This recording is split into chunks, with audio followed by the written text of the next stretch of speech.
Yeah, and that's probably where step one is for if you're a resident, you're listening to this and you're making $50,000 a year and you maybe put your spouse to work so you can get a little more income, but somehow you found a little bit of surplus and you're ready at that point. Because before any of these tips or advice or anything, and we talk about investing, we've got 4 different steps in the roadmap for residents. And the first 3, none of those first 3 are investing. Investing is the 4th one. The first one is cash flow, getting a handle on what's going in and what's going out. Step 2 is getting your safety net right, your emergency fund and your insurance. Step 3 is getting a handle on your debt, whether you need to knock out some credit cards or refinance your student loans, which we talked about in other shows.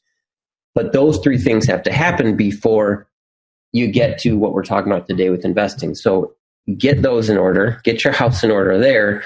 And so if you're at that point and you're listening to this, then it's like, usually the next step is Roth IRA. And it's that because, like Trevor was saying, this is the only time in your career or the last time in your career when you'll be able to put money directly into a Roth. And we can go into backdoor Roth and how that works. And a lot of my in practice physicians do that.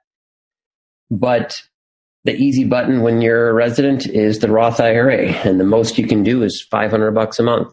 And I have very few residents that are doing that, but a lot of them are doing $100, $50, $200, whatever they can do, because 30 years from now, they're going to want as much in this tax-free bucket as possible. And so that's certainly a piece of that. And so, Vanguard, Betterment, what else? Wealthfront, Personal Capital. Those are kind of places that if you're just looking for the easy button today, then that'll be a place to get in and get in cheap, and they'll do everything for you pretty much. You just give them the answers to a few questions, figure out how much you're able to save. They'll pick the investments for you, so you don't have to have what Trevor was saying happen, where you put it in and you realize a year later it's just sitting in cash.